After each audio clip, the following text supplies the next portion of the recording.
Hey everybody, I'm Josh Olive with Haven Comics. It's Thursday night. That means it is time for some shop talk. So we're going to be talking some shop. Stick around after this awesome intro, and we're going to get right to it.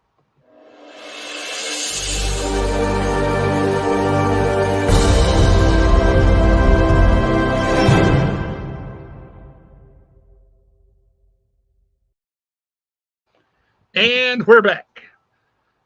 Speaking of being back, uh, Alan kind of like skidded in sideways to last week's show as he came flying back down from Sevierville, and he's calmed down just a little bit since then. Although, if we're honest, not much. He's still Alan. So let's see how Alan's doing. What's up, Alan? How you doing, brother? So you've got the C clamp friendly in place, I see. Mm-hmm. No, it was one of those vacations where I come home and I was instantly busy again, and now I need a vacation from my vacation, and I'm wondering if I should take another vacation. Brother, been there. It was just one of those. I mean, we had a good time and everything, um, but with all this rain that we've had, you and I, we kind of talked about it a second ago. Everybody's yard is like a foot and a half tall. Oh yeah. It's not like you're cutting the yard. You're more or less cutting the Amazon rainforest. Yeah, you need a machete. Yep. So, I mean, it's been kind of, I mean, like, I have not really had time to do anything. I do have books to talk about that we haven't been able to get to in the past couple of weeks. I know that there's a particular person that goes by the name of Tots that wants us to talk about the new No One issue number 10, which I have not read it yet, but I mean, I don't care about spoilers. I kind of got an idea of what I think is going on. I mean, I am caught up to issue 9. I just hadn't read 10 yet. Mm-hmm. So, which I mean, we can talk about it later, but there's absolutely no way in my mind that Aaron could have been doing all that himself. Yeah, by himself. Right. I was going to say we need to um yeah, we're going to need to talk about it a little bit. Some things that you and I discussed and called really early on are not far off, which is cool to see that payoff. One big thing, though, about No One, which is a phenomenal book, I will say the humongous, 7-month hiatus or whatever it was in the middle did not help it at all because it Yeah. needed that momentum. And it really lost a lot of steam there. Not in the quality of the product that came out or anything, but that's a long time to go between chapters of a book. And for a 10 issue miniseries, that's like, come on, guys. So that's really unfortunate. Unfortunate. But anyway, great book. And did you see the news that it has been optioned for a movie? That's one of those rare books that it deserves to be a movie, and it should not be one. It should be a trilogy. If I think there's way too much story there to jam into one movie. It would be a lot. Yeah, I mean, if they did jam it into one movie, in order for it to make sense, it would have to be like a 3-hour movie. That's okay too. I don't mind a 3-hour movie. I don't either, but at the same time, when it comes to the general audience, how many people are going to go sit through a 3.5 hour movie and it not be a major event, like an Avengers Endgame? That was an event that we had been building to that for almost 100 years. I mean, I don't think that people like us, we would take off and go see No One in a heartbeat if it was a 3-hour movie and that was it, one and done. But your general audience, I just don't think that they would. So I think it would need to be at least 2 movies, possibly 3. I can't argue with that. Cannot argue with that at all. So, as things go, one of the things we want to talk about this week is final order cutoff, your last chance to order something, and make sure, to tell your comic book store you want something, and make sure that they have the opportunity to order it is this weekend. Okay. Um, it's always good practice to tell your comic shop what you want before final order cutoff if you want to be sure that you're going to get it. One of the books that's coming out here shortly and final order cutoff for it is this weekend is a book called Monsters. If you like the Universal Monsters, if you like that whole idea, and if you like the idea of them all being together, uh, and you like another thing, if you like the concept behind League of Extraordinary Gentlemen and Monster Hunters, then this is a phenomenal book. You're not going to want to miss it. And we need to get folks signing up for that book right now before this weekend. And to tell you a little bit about that, we wanted to bring on one of the monsters themselves, big ugly fella, Mark Spears. What's happening, Mark? Certified badass. Oh man, you've caught me on a day I've let my beard grow out. Yeah, I do look like a monster, dude. That's awesome. Man, how's it going, fellas? Long time doing no pretty speak. good. How about you? Doing decent. Doing decent. Doing decent. Every time yeah. I turn around, I'm seeing some announcement that DC is publishing more of your covers. That you got another Spawn cover coming out. You got your new comic book coming out. I'd hate if this is decent. I'd hate to see good. Yeah, it's decent right now. I'm hoping for amazing in 24. Oh no, this is 24. 25 would be even better if I top it in 25. We'll see though. I don't know. Well, there's only one way to do that. You got to just keep doing it. Yeah. You got that success, you pile on. So yeah, go ahead. I was gonna say, let's. I think I know how to do this. I want to share my screen. I think I have figured this out. Y'all don't laugh at me now if this is completely messed up. I swear to God, if I see a picture of your butt pop up here, this show's done. It's not mine. You know that. It's Nick Ellis's. Oh, let's do this then. Here we go. Is that showing? Yes, that is showing. Look at this, y'all. Keen spot to launch Mark Spears' Monsters comic. Look at this art, people. How you get that kind of color palette with monsters and they don't look scary, or, they don't look weird, they look scary. I don't know. That's things that shouldn't work, but they do. Like the guy that invented peanut butter and chocolate or something. I don't know. Like the same thing that works with chocolate should not work with jelly. You know what I mean? True. And yet it does. Peanut butter is a gift from God. I think we can all acknowledge that. So I'm one of the very few fortunate people that have actually read it. Yeah. And when I read it, it was when you were going back and forth with the lettering, and we talked about all that stuff. So it's been a while since I read it. Yeah. Has there been anything changed between what I read and what's getting ready to come out? The artwork changed. Because that's been months ago. So that was back probably March that you read it. Somewhere around it was before the expo. Because I actually had a copy at the expo. It might have even been February. Yeah.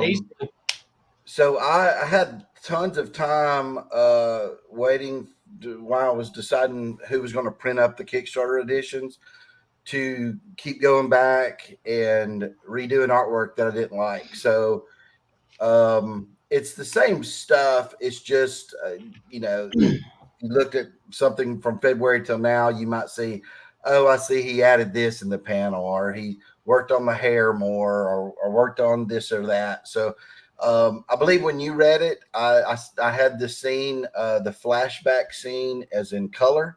I'd finally decided, I kept flip-flopping. I finally decided to put that in black and white. But I always like a good black and white flashback. That's always good. Yeah. I figured it was easier for the reader to understand.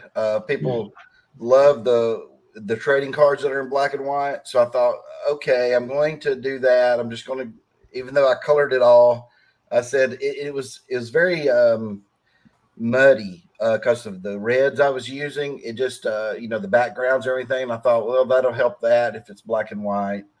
Because, it's more red tones than blue tones in that scene. But yeah, I'm happy with it now. It turned out good.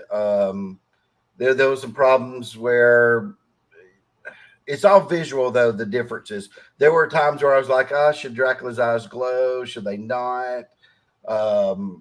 Things like that. But the actual story, I want to say that no lettering was changed unless it was something I changed. So, yeah, there is a few little changes. I'm thinking, yeah, there's a little where I thought I didn't like what the letterer did in a couple instances. So I just manipulated what he had done, and you'll have to just see it. But the changes worked good. A lot of people that have read it since that they like the changes that I made. The only thing, and I'm about to change it tonight because it's going to go to the printers, I think tomorrow. There's a scene where the kid's looking outside his window at night. And the Kickstarter versions, I got them all done. They're here. We're starting to send all the Kickstarter rewards out. But that one printed very dark to me, which is a good test. So I'm going to light that up just a little bit more for the ones that you'll get in comic book stores, because I didn't like how dark it printed. Other than that, though, it's basically there. Y'all, if y'all want the darker version, Haven Comics did back the Kickstarter, so we will have it. Oh yeah. Okay. At Haven, so you can get the darker version and then you get the lighter version. You tell us which one you like better. And the now other issues that go, because Alan, you read like 2, 3, 4, something like that. You read a couple. I think the first three. I read 1, 2, and 3. Okay, yeah, that's what I thought. Because some of those.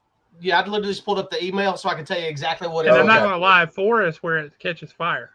4, actually, you know what, Josh? That's exactly about 10 people told me that have read it.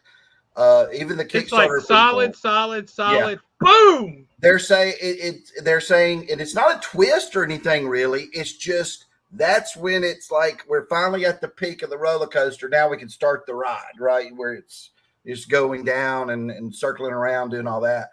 So 4, I'm hoping I can keep my audience till 4 because. Honestly, every single person that's read it, their favorite issue was 4. They said that's when 4 and then on. They loved the rest of them, but they said it's not a slow starter really. Like you said, I think they're solid issues. It's just after everything's set up, I can play with it a little bit more in 4. Actually, I got to looking at the emails. I've read 1 through 5.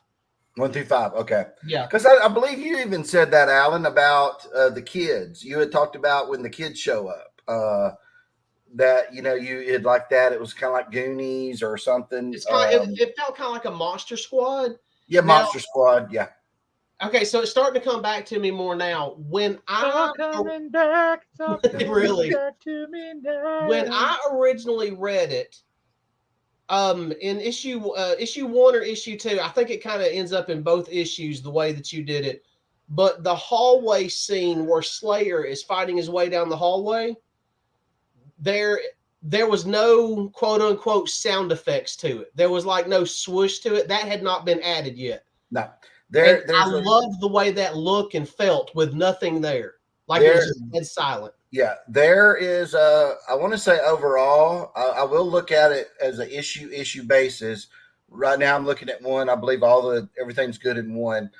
Then I'll pay attention to 2. I kind of like, no one else has said anything like, man, you really need to add a sound effect here or there.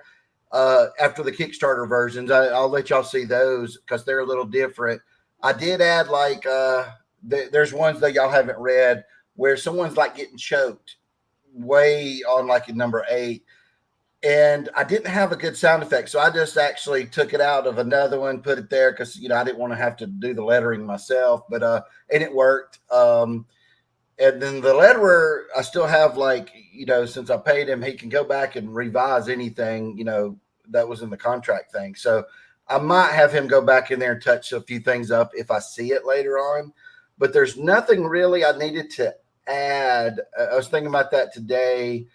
There's actually one thing I might take out of issue 8. Of course, y'all haven't read that just because of not giving anything away, but Marvel and this multiverse stuff and DC with the multiverse stuff. I think it's getting a bad taste in people's mouths because we know comics, so we're used to Earth 2 and all that kind of stuff, but and I don't play around with multiverses in it. I don't have those, but I have something that's questionable I think it's the last panel of 8, to where people will be like, what is that? And it was going to be a cliffhanger, right? Until you read 9. But then I'm like, I don't know. I might take that out of there. I'll have to let you guys see it and see what you think about it.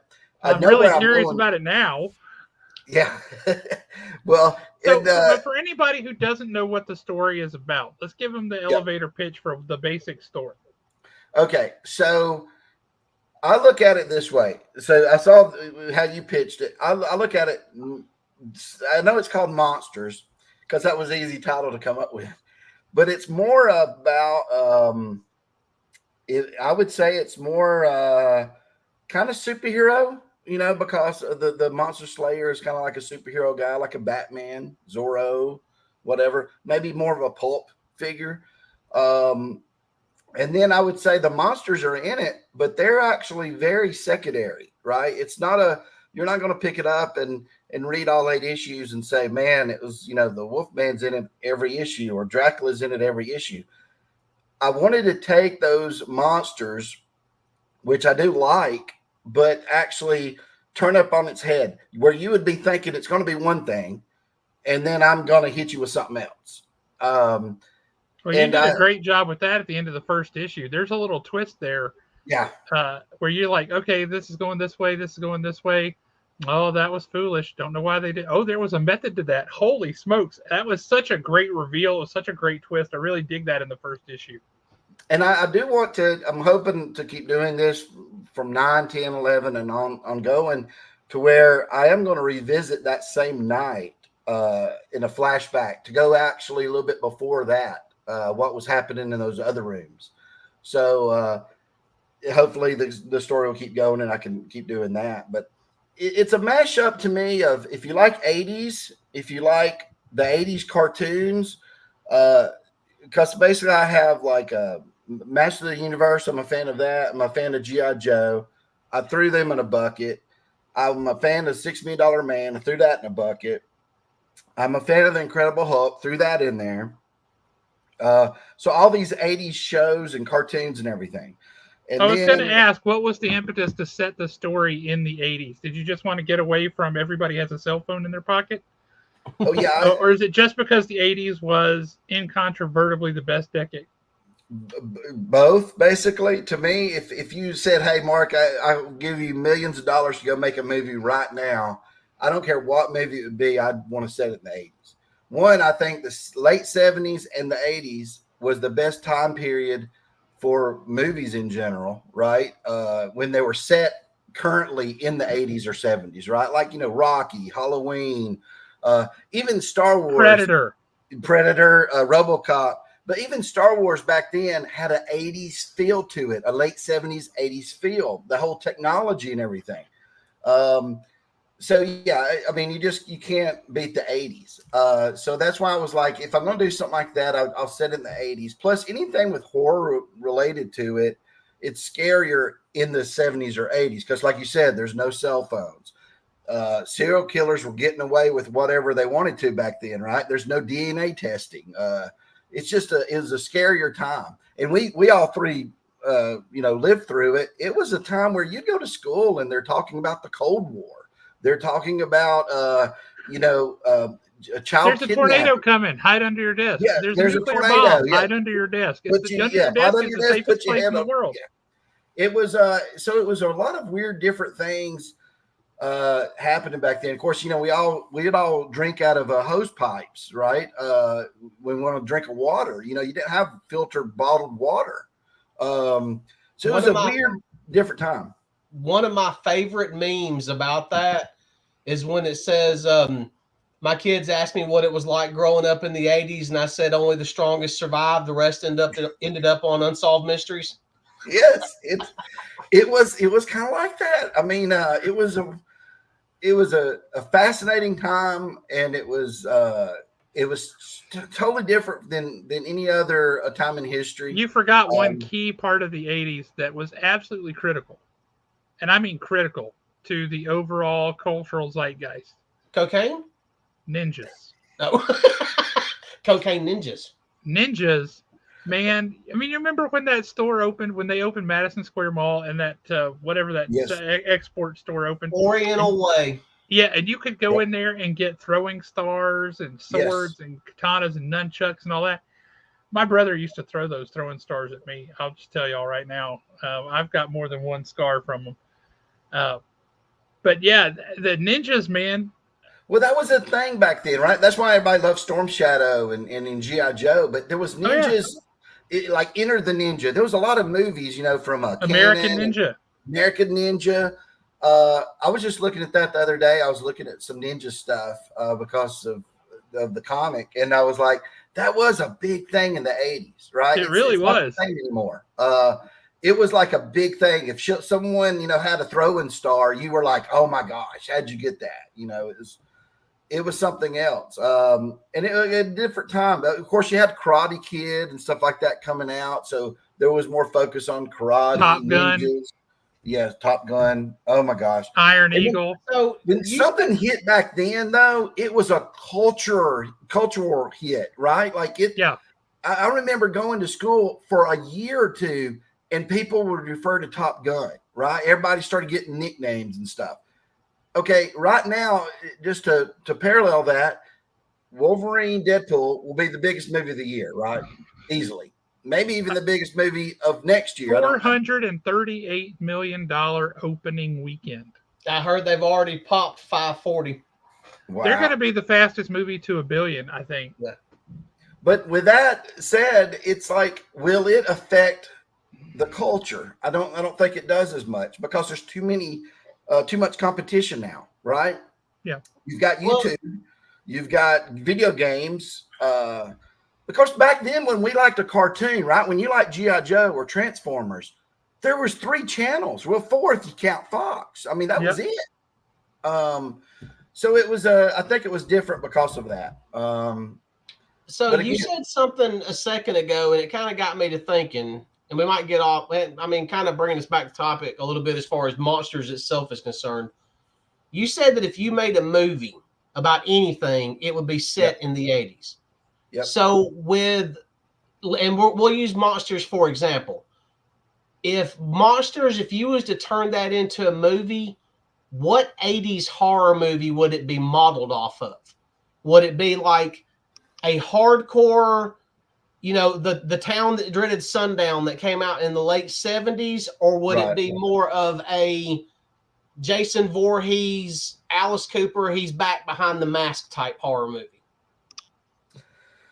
Oh gosh, that's tough because see, in comics, I've not gotten good yet at doing horror.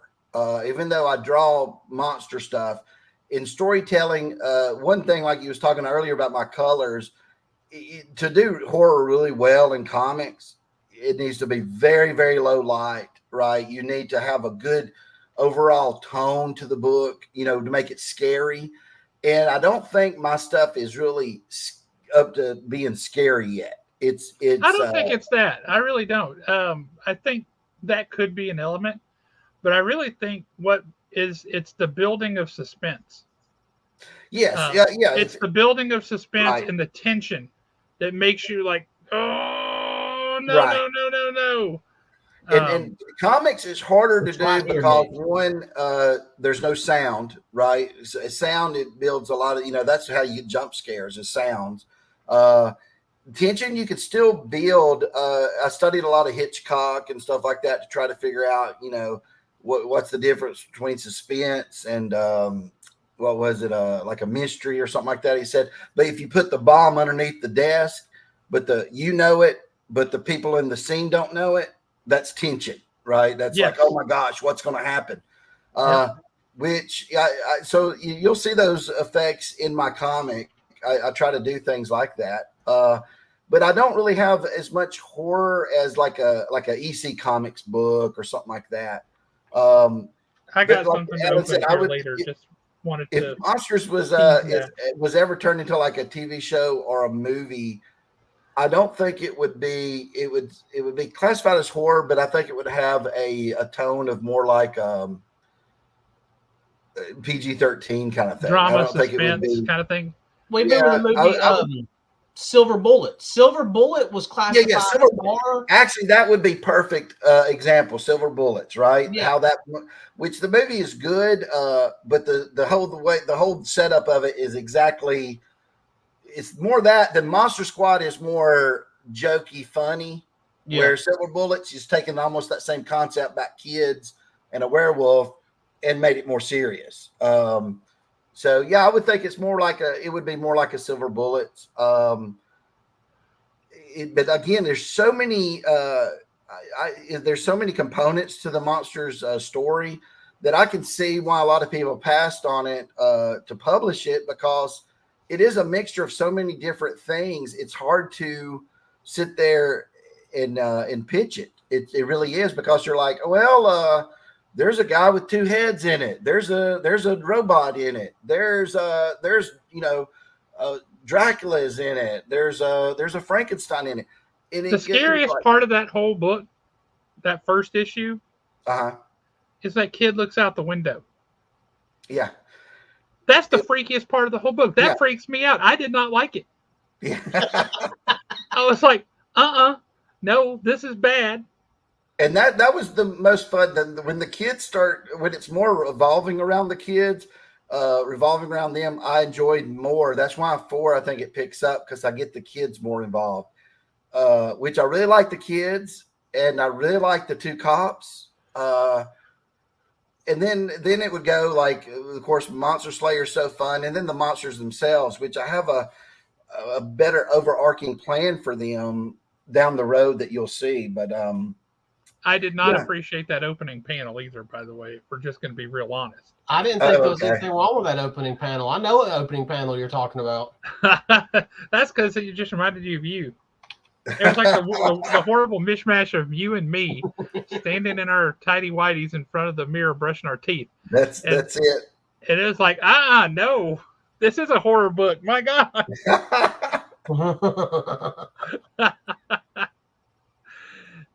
So you shopped it around to different publishers, and you had a few offers, right? And you selected Keen Spot.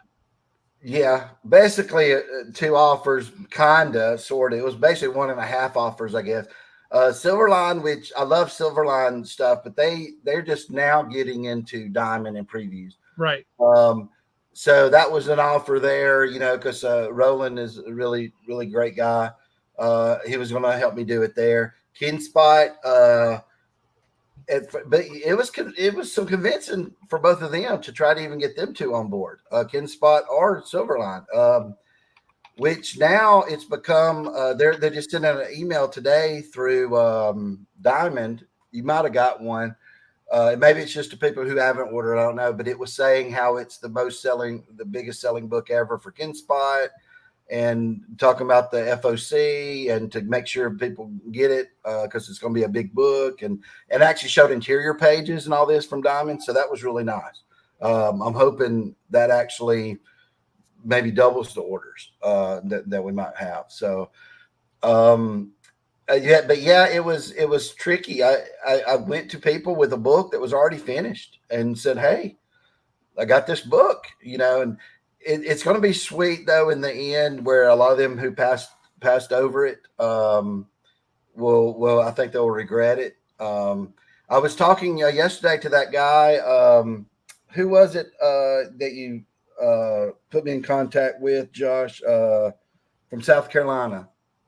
Oh, Rob Young over at Borderlands Comics and Games. I'm going to tell y'all right now, if I lived anywhere within 100-mile radius of that place, that's the store I would shop at. Oh man! Well, I'm gonna go visit. Maybe you can go with me. We'll go up there and visit them. Because I'd love to. I actually really need to get over there and see him. It's been a long time since we've talked in person, and I do need to get over there. So that'd be a great idea. I had the best things to say about you yesterday, man. Just the best of stuff. And I told him, I said, I know how good Josh is. I've said I've known him for years, and he just wouldn't stop talking about how great you are. But he was talking about the book and loved it. Loved that you put him onto it. He's actually getting a exclusive cover. I think it was. Sweet. Yeah. Nice. So that's it. Yeah. But so that's the thing. The people, I've not had anybody who read it that didn't like it. Mad Cave, they looked at it for a while and said it's not their style. They didn't want it. So, well, unfortunate there. To each their own. They will live to regret it. I'm hoping it will be one of those things where, they do live to regret those things. So, well, you know what? Like a couple of years ago, nobody had heard of Mad Cave. They were a small company. They put out Battle Cats. Matter of fact, I had never heard of them. We had a guy came into the store who goes, "Hey, can you order this Battle Cats book that's in previews?" And I'm like, "I don't know. Let me look at it. If it's in previews, I can." And I look, and there it is. I found it. And he goes, "I want to order 25 copies." I'm like, "I'm sorry, what?" He says, "I want to order 25 copies."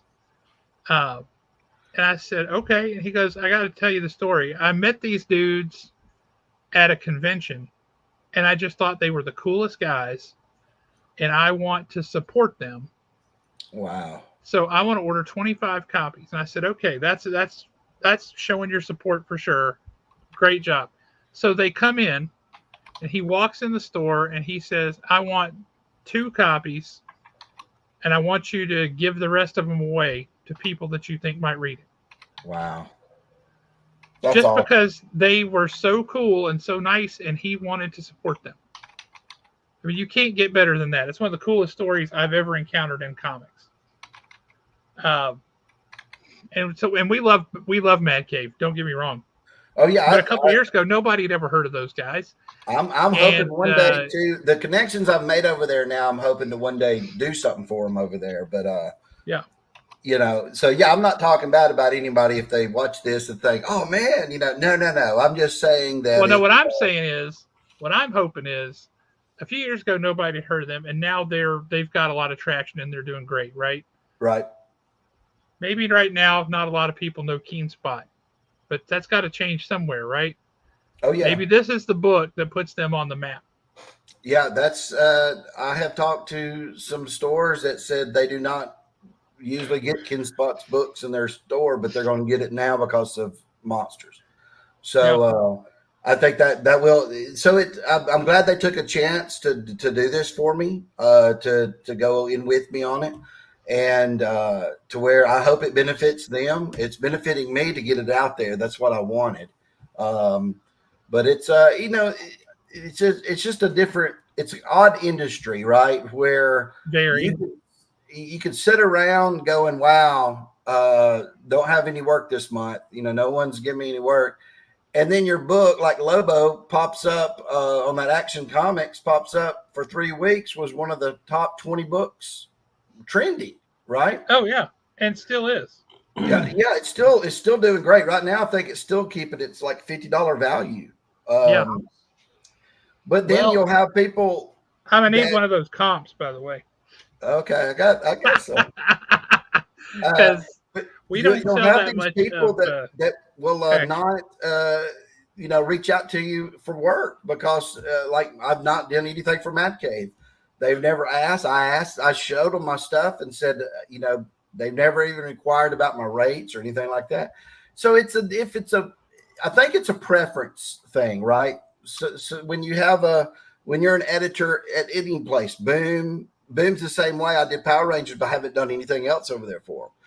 It's whoever's in charge of that book or over. They just lost Power Rangers. Yeah, I know. Right after I got done with that, they don't have it anymore. But Boom, I still like Boom, and I'm still talking to Boom about doing stuff. But it is odd to me that Boom, Mad Cave, Dynamite, what is IDW? I've wrote all them places about doing covers, and I've said I would take whatever they had in the budget, and no offers on any of it. What about AWA? I wrote them because y'all had mentioned them before. I can't even get an email back from them. But so it really hurts your self-esteem when you get that, right? But then I'm talking to DC the other day. I'm on my 12th cover now. So you got to go with the people who like your stuff and believe in you. The other ones, if they don't, then so be it. It's just the way it's going to be. And if you got in at one of the big two, you're not doing too bad. Yeah, exactly. So I think that's fine. And of course, the Spawn stuff, people are just loving the Violator cover that just come out. The next month, there's another Spawn cover coming out. You cracked me up with that Violator cover, by the way. That chain link fence with the sign in the background. Yeah. I'm like, man, that ain't right. Yeah, that's Violators will be towed. I mean, come on. Yeah, will be prosecuted. I did that because I had watched an interview where Todd said that's how he came up with the name. He was sitting in the car while Wanda went inside somewhere, and he saw that sign and said Violators. That's a neat name, and he kept it, and that's what he called the monster. So I said, oh, that'll be a nice little nod to that. So I put that on there. But that, honestly, now I still like that cover. I think it's great. But I did that a year and a couple months ago. I did that last Yeah, it's been a minute. I remember you showing me some of your early stuff on it. And the Superman cover that's coming out there that's on the top right there, that's one you did a long time ago, too. That was the very first DC thing I did. So that was back in August. So about a year or a little bit more.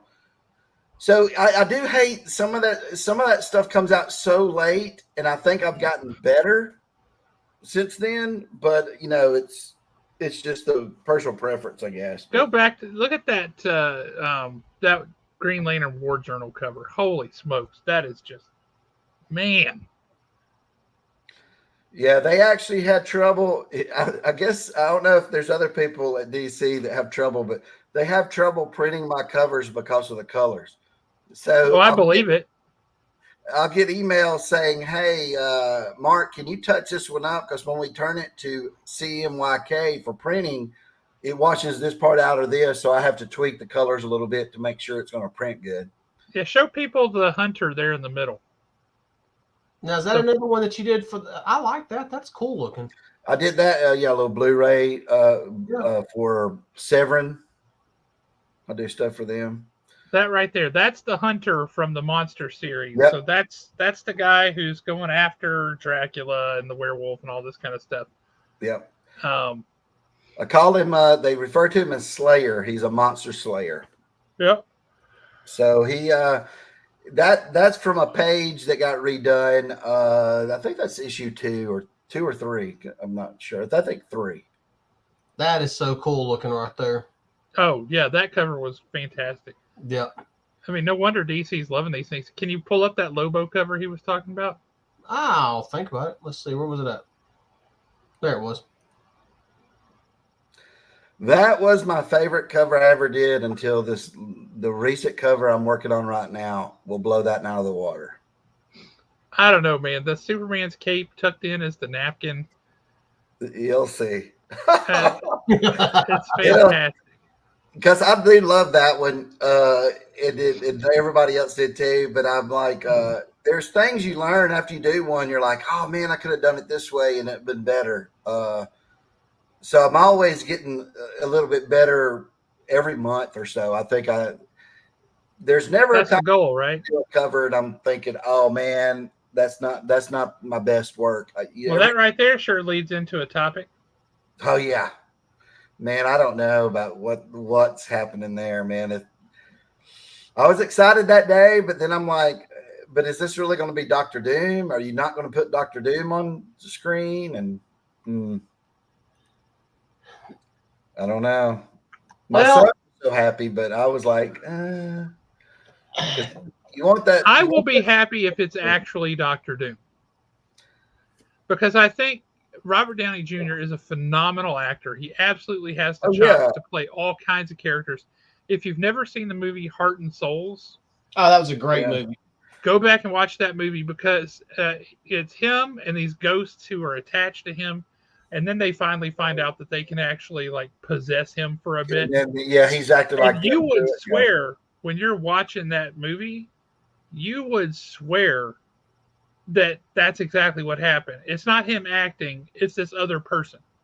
Well, I loved him in Chaplin. Did you ever see the Charlie Oh, Chaplin? heck yes, Yeah, yes. that I've watched multiple times. He's so good in it that he disappears. Right, it's Uh-huh. not him anymore. My thing is, and he's great with accents and all that. But here's the thing: do you get him not to be a Tony Stark variant? Then I think you're going to upset half of the audience, I guess. The other half are going to be like, no, we don't want him to be a variant. We want him to, if he's going to be there, he needs to be Doctor Doom. Then why cast him as See, what got me upset or nervous was when I kept rewatching that when the Russo's brothers are up there and they said, because of the multiverse that Marvel has made, everything is possible now. So we're bringing back this, or we're going to make this actor, the best actor is going to do this, blah, blah, blah. And when I heard that, I was like, wait a second. Does that mean he's a variant? And if so, if you make him a variant of Tony Stark, you've just ruined it to me. Because that means that's the Doctor Doom everybody will know. But it's just a Tony Stark variant. So think of it like this. There was a movie, and this was kind of my thought process, and I could be so wrong on this. It's not even funny. There was a movie with, I believe, Jet Li years ago called One. Yeah, seen it.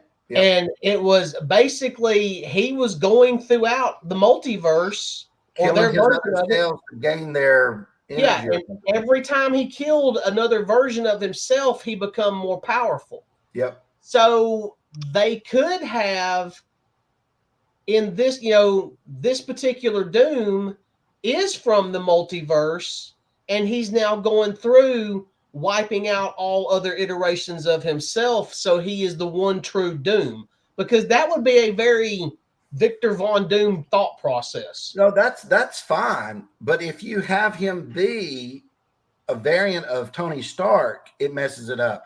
If he's a variant, well, that's the other thing that makes me nervous, right? Because everybody is saying that the upcoming Ultimates #4, which is on FOC this week, same as your Monsters book, everybody's saying Ultimates #4 will explain this. That makes me think that ain't Doctor Doom. No.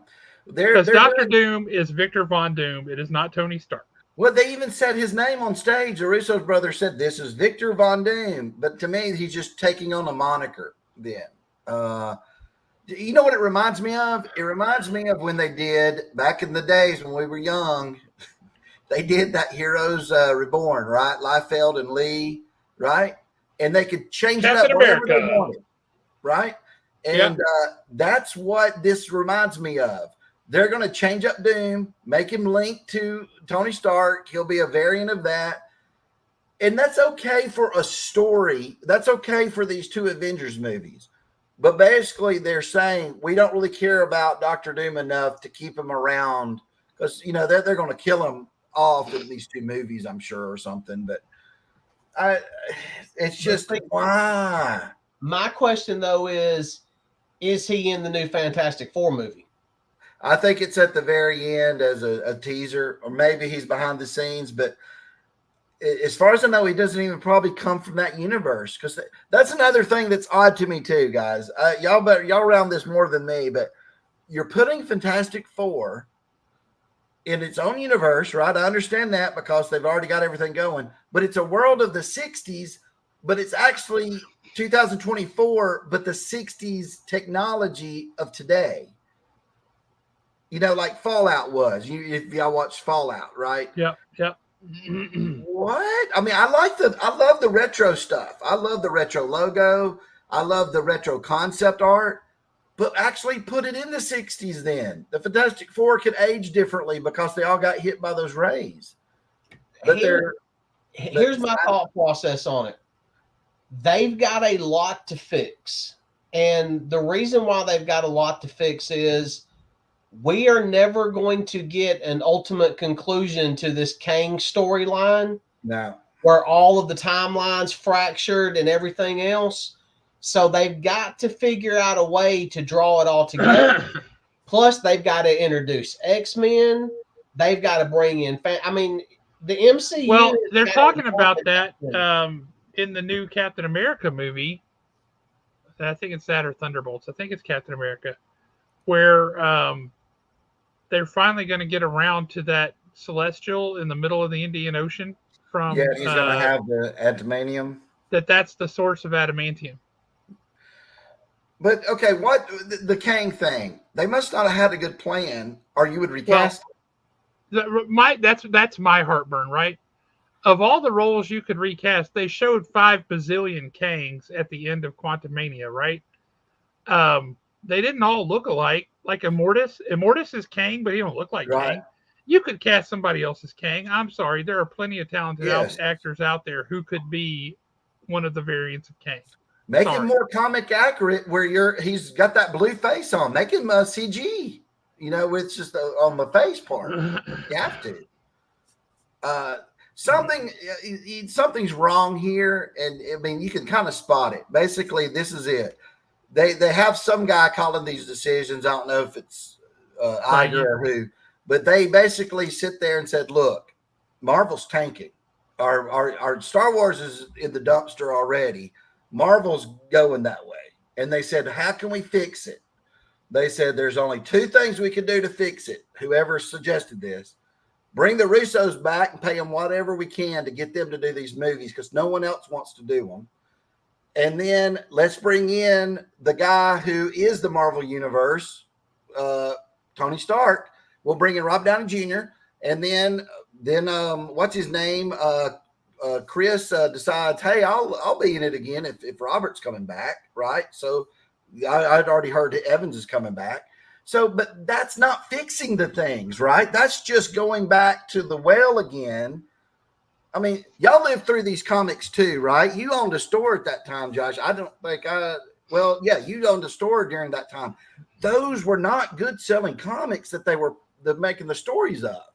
Well, right? That's been my gripe. Now, I have to say, all up through Endgame, the MCU was phenomenal. Oh, I mean, just phenomenal. Never missed, right? Thor Dark World or whatever, I didn't care for number 2, but it's still okay, right? It's still okay with it. Yeah.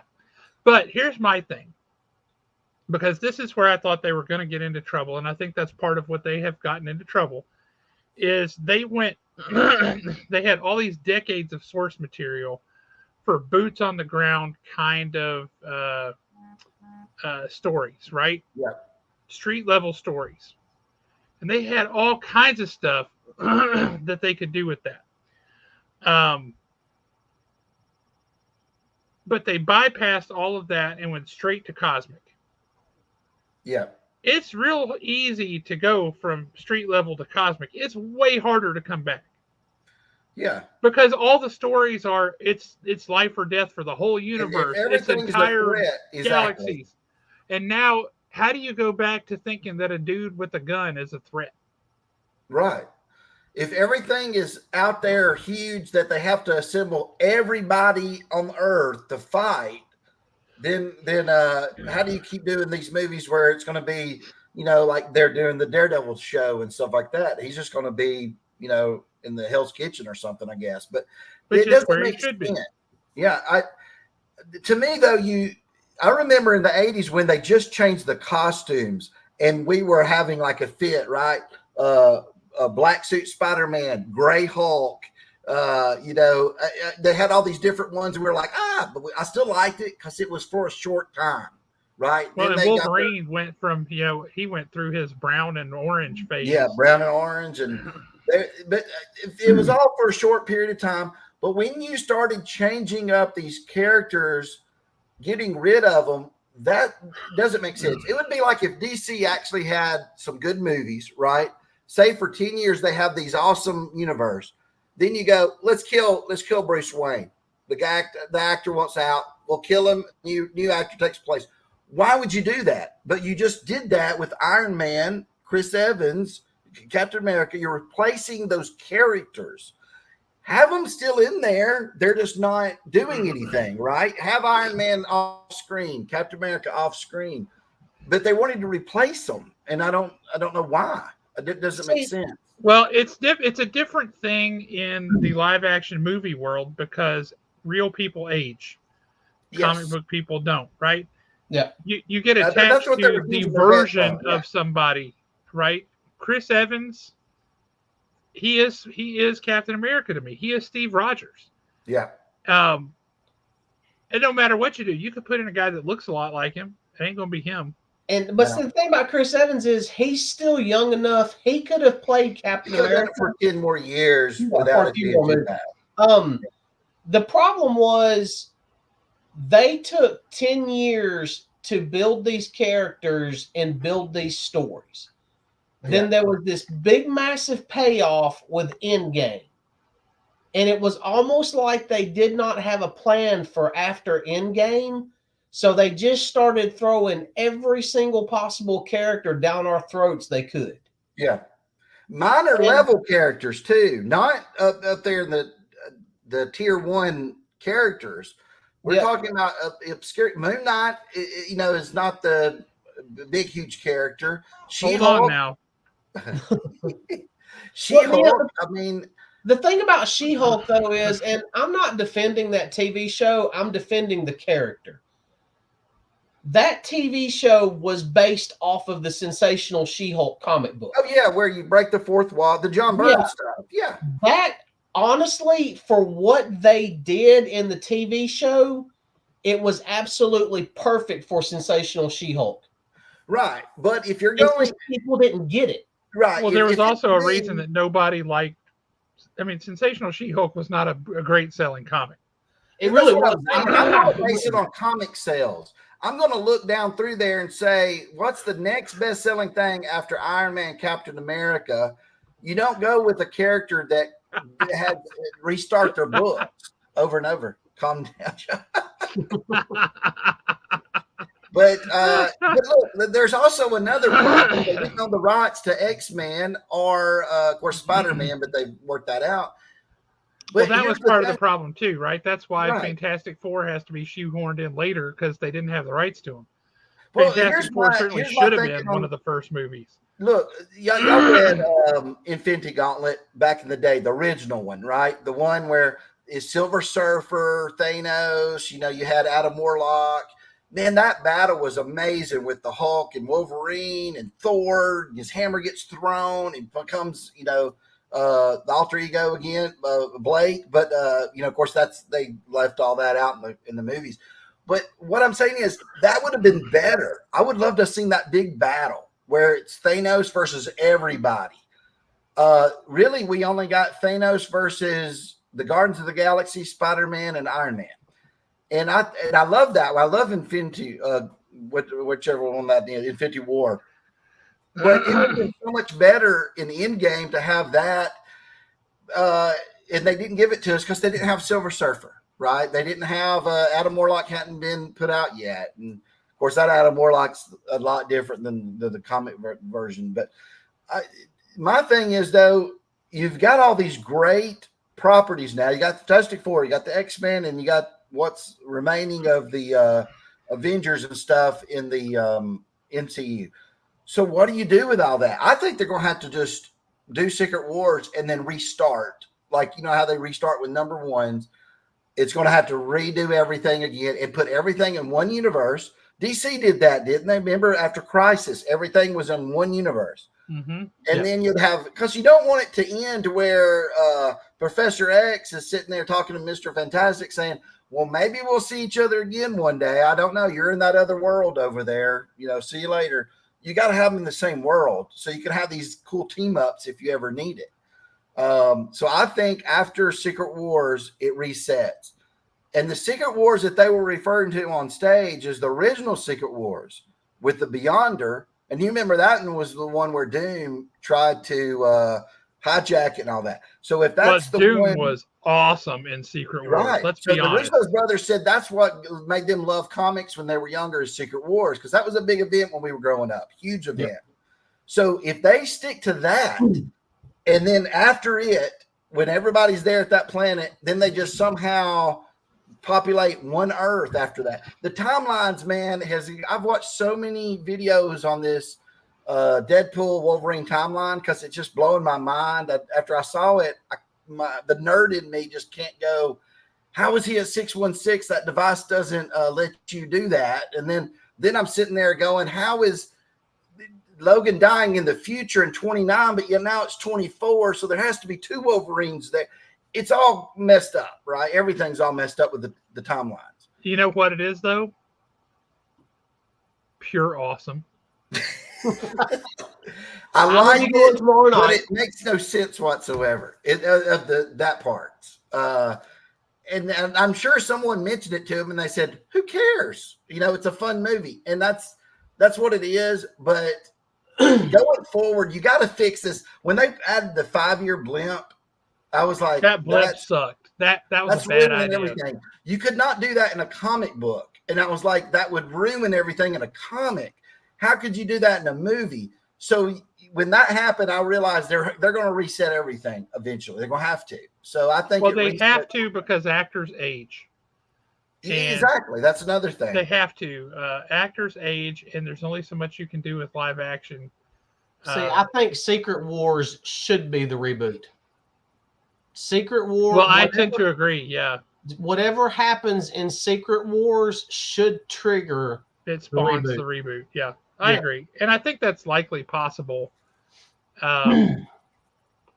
Given how Secret Wars could go. Yeah. That's entirely possible that would be an outcome. But then you're still going to have the problem with them aging, like you said, Josh. Even if you get a 20-something-year-old guy to play like Captain America after Secret Wars, you've only got him for about 20. You're always going to have to keep replacing people. Somebody earlier in the chat brought up James Bond, and that's exactly right. Blue. James Bond has to be replaced every now and again because the actors age. He's already been cast. He's superior Iron Man, Nick. I'm looking forward to it to see what they do with Doomsday and to see what they do with Secret Wars. I'm just with you. I hope to God it's actually Victor Von Doom and not just some Tony Stark variant. It's got to be Victor Von Doom. It has to be. Yeah, because there would be so much outrage if it's just Tony Stark. Because then you could have just said he's what was that one? The Tony Stark from the future back in the 80s. Wasn't it like 3099 or 30,000? It was 2020. The original. He was the evil Iron Man from the future. Arno Stark. Yep. Yeah, you could have just had him play that guy, right? And just he looks like his ancestor.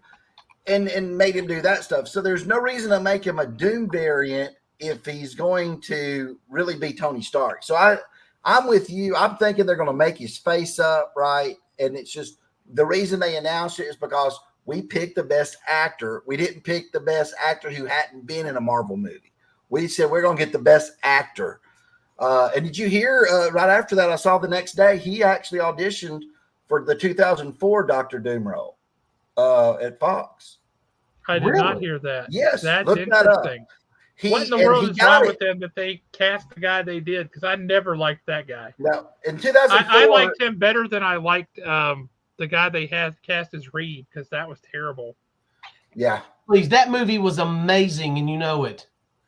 No, I liked 3 of the 4 Fantastic Four members. I did not like the guy they cast as Reed, and I did not like Doom. What about Silver Surfer? Did you like that version of Silver Surfer? Honestly, no. I liked Lawrence Fishburne doing the voice. Well, that part was good. I'll give you that. That was really cool. One thing that I did like about that Silver Surfer was when the scene where he was separated from the board and he was on like the interrogation table standing up. And he was a lot like darker and grayer looking because he was separated from the board. I thought that looked so cool for some reason. I don't know why. Yeah, I have fond memories of that movie. It's just that's what those Fox movies were. That they couldn't do stuff accurate like they could now. I am hearing that the female Silver Surfer is only in that one movie, so I'm thinking that's his first herald. And he'll get Well, it's like Earth X. Earth Yeah. X had the female Silver Surfer, and I wonder if there's some of that there. I do have to say, I never really loved the Earth X storyline that Marvel did, No, with Alex Ross, Earth X, yeah. but I wouldn't mind seeing it as a movie. Now, I would love them if they started doing that kind of stuff, like, which it doesn't make sense why they wouldn't do this, right, Josh? Like, do a Kingdom Come movie, like a 3-part. If DC had any sense at all, there would be a Kingdom Come movie. Like, tomorrow. what a phenomenal. Yeah. Well, and then, like you said, but you could do all these separate from Earth 616, like Earth X, all these little different things as movies, and they can be standalone. Killing Joke as a movie. I mean, they got the cartoon that they did, but if it was a movie. Here's the thing about it, though. To me, if you're going to make a live action Killing Joke, it needs to be in the Robert Pattinson Batman universe, and it needs to be a full-blown horror movie. That's the only way that's going to work as live action. I would watch the heck out of that. If you make it a true, full-blown Brad Pitt 7 style horror movie, you got the suspense, you got it feels dirty. I was thinking more like the original Saw movie. Yeah, I mean, everybody makes fun of it, but for those of us that actually saw it in the movie theater when it came out, the whole what's in the box scene was one of the most intense scenes we've ever seen. Oh, yeah. So if you're going to do Killing Joke live action, it's got to be in that tradition. That's the only way that movie works live action. They might do some of these things. Like right now with the rated R Deadpool, it's going to be a huge movie. Then they've got Joker coming out. I don't know how well it does since it's a sequel, right? But it does everybody loved that movie, the original, and this is the same thing plus Lady Gaga. I mean, come on. So it'll probably do really well. Well, then there's Todd's working on that Spawn movie. I guess now it's going to be called King Spawn. And he wants it to be rated R, horror, superhero, and all that. If that does well, which that could be 3, 4, or 5 years away, I think DC would go, well, hold on. We got a lot of stories we could tell that are R. They just don't believe that they could get the audience right now. Of course, Joker's R, but it's R, but it's not. Let's be honest, that ain't the Joker. No, that's not the Joker either. It's a compelling view into mental illness. It's a painful movie to watch. It's not the Joker. You just slap the Joker's name on it, but that is not the Joker. Yeah, I think that got it more views by saying it was the Joker. You could have made him. You could have called him the Clown Man, and you could have, there because it doesn't even have the same name as the Joker. And the scenes with him talking to in the first one, Bruce Wayne's dad and Thomas Wayne and all that felt out of place. Like it didn't even need to erase all that stuff. You don't even need him to be part of it. I will say there was some things that were pointed out to me about the first movie. Like anytime you see the clock, it's barely moved. And there's clocks all over the place. And so the whole question is that entire movie, is that him in that one room that he starts the movie in and ends the movie in? Did he ever leave, or was that just all in his head? Oh, wow. Now that's a good theory. That's pretty good. I might have to rewatch There's a whole thing about the clocks, and it's really interesting. You're like, wait a minute. I mean, honestly, if I like it better that way. Yeah. The way that movie was played out, and I do agree with y'all, that's not really and truly our Joker per se. But if they wanted to make him the Joker, throw him in the Matt Reeves universe. Throw him in there with Pattinson. I mean, they'll never do that because that's like two separate things that are going good for them. They're not going to do that. But then, see, that's confusing, I think, to people when they start putting a Joker in that other universe, like you say. Now, this Joker doesn't fit. Right. To me, that universe with Robert Pattinson as Batman is probably the closest that he would fit in. He's not going to fit anywhere else. No, that version of Joker's not.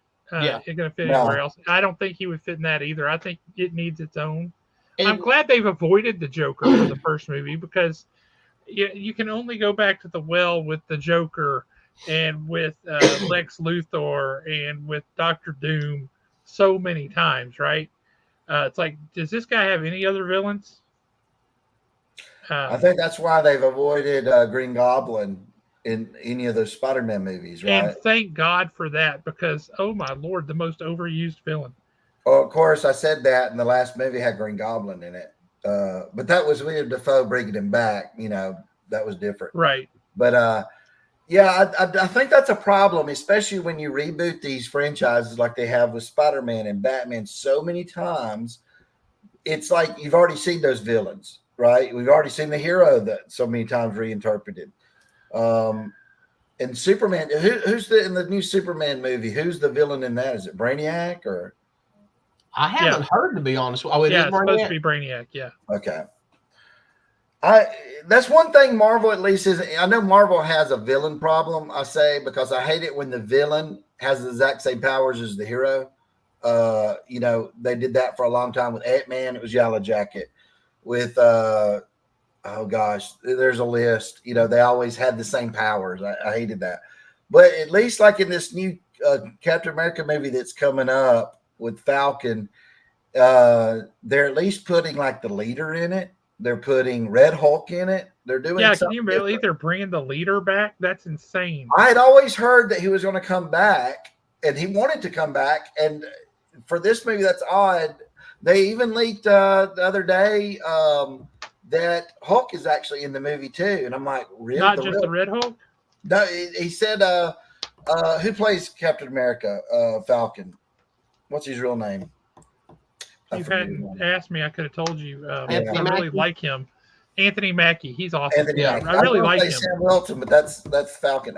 So he they had an interview. I just saw this on Google. You can Google it, where he was talking about it, and he said, because I guess they were asking about the leader, and he said, Hulk's in our movie too. And he goes, they said, oh, Red Hulk. He goes, no, the other Hulk. We've got the other Hulk too.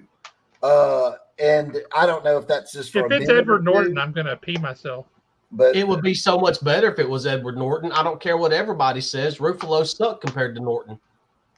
I was hoping in that Deadpool movie to see an Ed Norton, right? Me too. I loved the Edward Norton Hulk movie. It was a Beauty and the Beast story. I like that they didn't waste our time with the origin.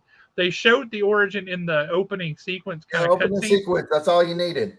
Yep. Well, and the way they showed it, that was the origin from the TV show, not from the book. And I love that. I loved it because he's in the little chair and all that. Yeah. Yep. Hulk looked so much better in that first movie. I will say I like Ruffalo's take on Banner. Yeah. I don't like his Hulk as much, but I like his take on Banner. Not more than I like Norton's. I really like Norton. I think he's an incredible actor. Apparently, he's a real pain in the butt as an actor. Dude, we're giving spoilers for movies that have been out for years. If you can't handle that, Nick, you're going to have a real hard time making it to tomorrow when you go see Deadpool. I do hope maybe they'll bring Ed Norton back for a Secret Wars. Wouldn't that be something to have both Hulks on screen? I would love that. But fighting each other? Yeah, I'd pay to watch that. If you do that, you at least need a cameo by Eric Bana. Come on, Eric Bana, yeah. Oh, I forgot about that. You could actually put. Now that was a movie I hated. I hated when you have the absorbing man turns out to be his dad, and you have giant irradiated pink poodles. I'm like, nope, get out. Here's my thing on that movie. I did not hate it. And the reason why I did not hate it was because a little over halfway through it, I literally no longer understood what was going on. And by the end of that movie, I felt like a confused dog. You wonder who writes those, right? Who comes up with that idea? Oh, we'll just make it absorb his dad, and we'll put pink poodles that are gamma radiated, and it's just like, who comes up with that stuff? I don't understand. It was just dumb. It was so dumb, and it's like the stuff that you're making this movie because the core material is good, and there's good stories there. Going in and saying, I've never actually read the core stuff, and I'm just going to take these characters and willy-nilly my own idea out of it. You just ruined it. Yep. Yeah. You had all the tools to make it awesome. You had all of the baseline materials to make it awesome. And you came in with no understanding of the material and said, I'm just going to do this. It's odd to me. You have all these comic books out there, even with Star Wars. You have all that expanded universe and comics and stuff as well. Yet you can't make good stuff. All you have to do is go and find that writer who wrote it and say, "Can you translate this for a screenplay for me?" You have all these. They've been tried and tested. You know what's good and what's not good. Yeah, see, that right there is what had me tore up more than anything. Even before Force Awakens was right when it was announced that this was what they were going to do, I was beside myself because you literally have Timothy Zahn sitting right there who legit gave us the true trilogy sequel to Star Wars, what should have been made. Yep. And you didn't even pick up the phone and call him. And then you had the audacity to turn around and tell us none of that stuff ever happened. Well, they even threw Lucas's script or his outline for those 3 movies in the trash. They said, "No, we don't want to do that either." So you took Lucas's outline and said no, and then you took the Heir to the Empire, which was, it's amazing, and you go, "No, don't want that either," because we want to do our own thing. And I just don't get it. That's like taking a hit novel and saying we're going to change it up, right? The only time that ever happens and the movie's actually better is something like Jaws, right? Jaws is nothing like the book because the book had too many stories going on. So it needed to be condensed. He hit lightning in a bottle with that. But I tell you, I just don't know. I don't understand why they don't pick the source materials like that. We know another thing that got me. Let's be honest. Would we not all, every single one of us, love to see an honest to goodness, real Gotham by Gaslight movie? Oh, I'd get in line right now to go watch that, man. Like Robert Downey Jr. Bruce Wayne. Let's see Elseworlds Batman stories. Let's do it. Yeah. Mm-hmm. Everybody would love it. He has a great opportunity with those Elseworlds. They could easily. Well, they've even made the cartoon versions of them. They realize those are really worth something. There's a Gotham guy by Gaslight cartoon. There's a Killing Joke cartoon. They even did their own Flashpoint story, stuff like that over there too. Yep. Their animated movies are spectacular. Don't get me wrong, but I would love to see those as live action movies. I would like it because you could get a good mood and everything in it. The effects, the way it looks would be amazing in live action. I would love it. Yeah, but see, part of the problem is they want to fall back on that whole thing of, well, we don't think the audience will understand it. Well, give your audience more credit. Yeah, number one, your audience is a lot smarter than what you think they are. But number two, Hollywood has ran out of good ideas. And you're basically coming to our community to get the stuff that we've grown up with. The reason why it's lasted as long as it has is because it was that damn good.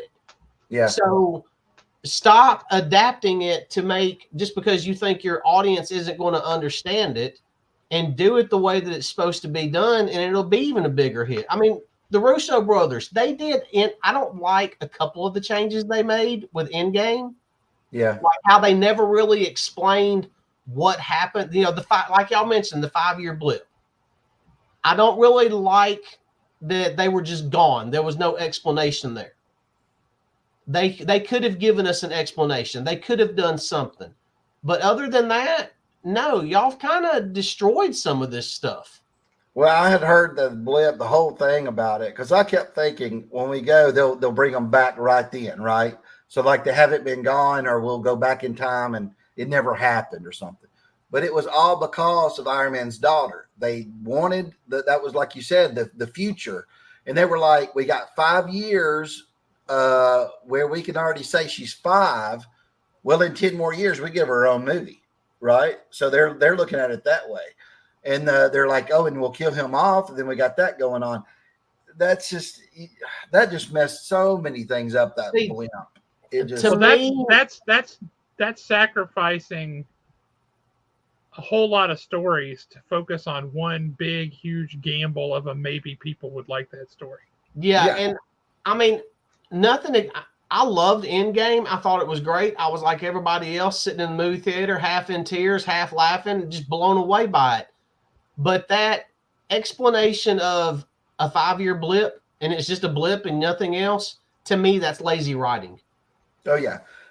To this day, if I'm going to watch one of those movies, which I like to just go and see the heroes on screen, I'll do Infinity War easily, because I would rather watch Tony Stark, Spider-Man, and the Guardians of the Galaxy fighting Thanos than watching the end of it and go, this makes really no sense whatsoever, right? That Thanos is there with thousands of people. And I mean, it was just like, we have to have a big battle.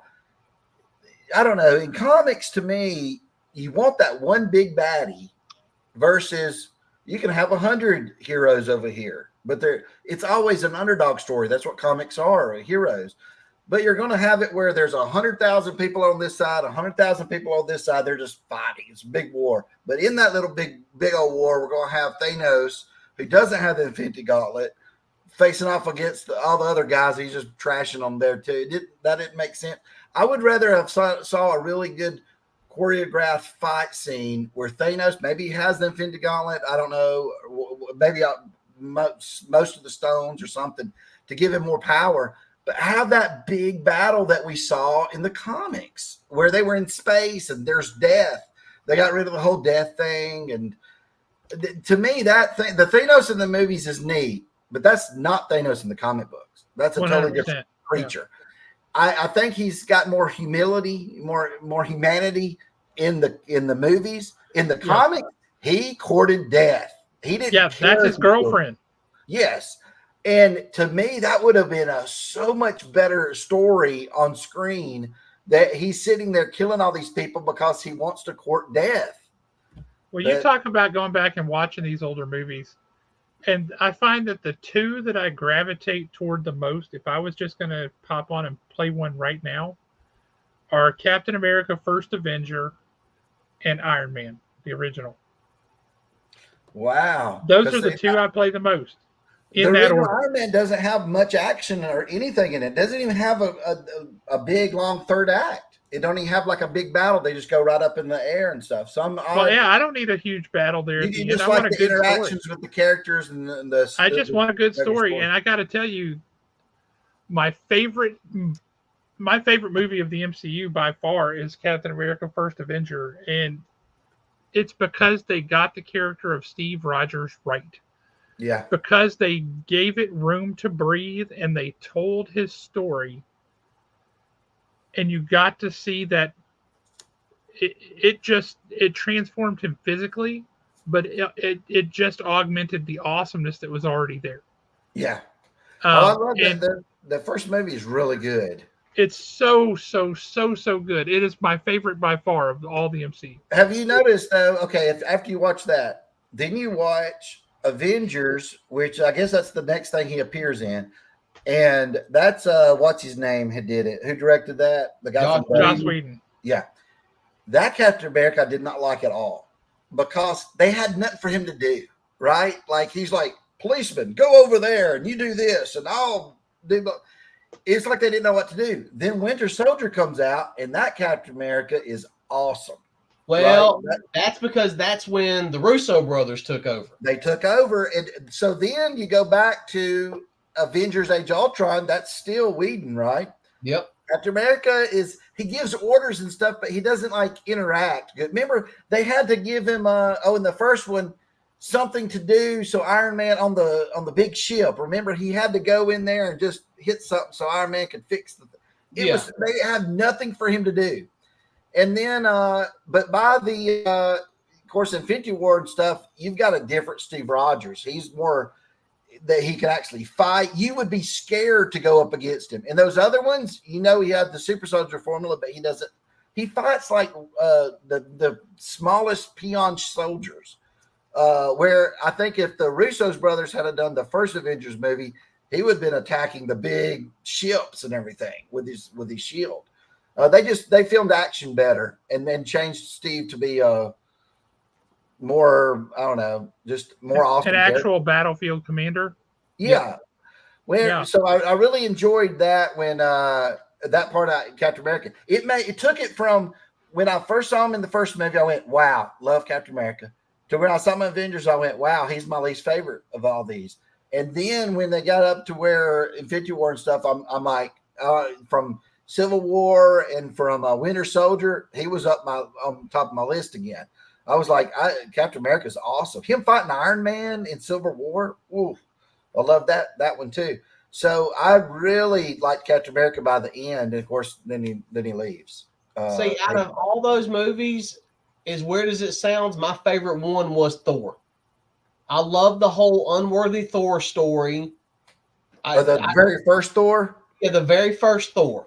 I love the way that was done. I thought that was the perfect introduction to Thor. Yeah. I did like that it was still lighthearted and everything, but you still got your hardcore fights, and you definitely got your hell yeah moment with the lightning strikes him when Mjolnir comes back. I just thought Thor was just so perfectly done. See, I really liked Thor, but I didn't like the way they did Asgard, and I didn't like the way they did pretty much anybody else from Asgard except for Loki. See, I like the way that it looked.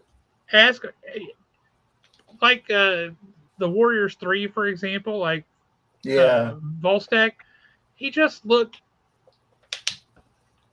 too made up, and he should have looked rougher. He should have looked more like a real guy sitting around the table.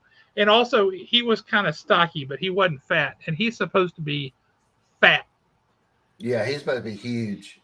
And one of my favorite things about it was something that was very subtle. How we got the Rainbow Bridge, but it was never called the Rainbow Bridge. Yeah.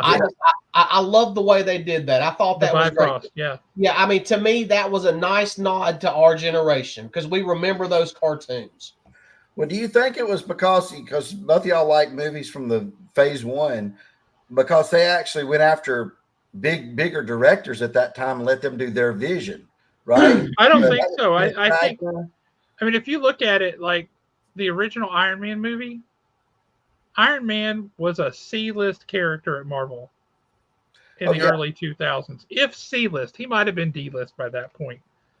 Like, people remembered that he was awesome at one time, but Iron Man was a terrible comic. And they showed what you could do if you told good stories with that character. Yep. Right? And so then that opens the door to Captain America. And the thing I liked about him, and if you look at all those early movies, what they really succeeded at was establishing those characters. Right? You knew who Iron Man was in that first movie. And it was undeniable. You probably wouldn't like him in real life, but he sure is fun to root for in a movie. Captain America, you knew who he was. Thor, you knew who he was. Right? All of these, they established the characters. They quit doing that at some point, and they just started piling stuff on, and the more the merrier. If they went back to firmly establishing story and character, I think they would see that winning success, that winning formula come back, because that's where the heart of it is. It's about the characters. You can gussy it up with all the action you want to. Oh, yes. But if you don't care about the characters, it's just a cool fight scene. Right. You've got to make the characters believable, sympathetic, people that you want to root for. And they did that really, really well in the early going. And somewhere along the way, they quit giving the stories time to breathe and to establish themselves. And they started, we got to have a big action scene, got to have a big action scene, got to have a big action scene. I'm with you on that. I think when they started doing like Doctor Strange, Ant-Man, giving them their own movies, I thought, oh, this is neat. You're doing lower character tiers, but you're giving them a movie to shine in. But see, on those two, and I like those movies. Again, I don't watch those if I'm just going to sit down and watch something because of the villain thing. Me and my son was talking about this the other day. I said, I think when you do a good story, you need a good villain. If you're doing a hero's journey kind of story, and I don't like Yellow Jacket, but it's the same powers. I don't like the Doctor Strange villain. It was the same powers, right? So I didn't like those two movies. I don't think anything could have helped the Green Lantern movie, Keith. Green Lantern movie, not even the budget. They had a huge budget. I don't think anything could have helped that movie. That they just had too many cooks in the kitchen, and all the cooks thought they were Willy I'll be Wonka, right back. and they weren't. Hey, while he's ducked off, I have got something that I got in the mail today that I have been itching to open, Let's see it. and I wanna pop this thing open. It's a page of original art. Ooh. And I've been dying to show this thing off. So let's Have the unveiling. let's open this bad boy up. If I can get to the scissors.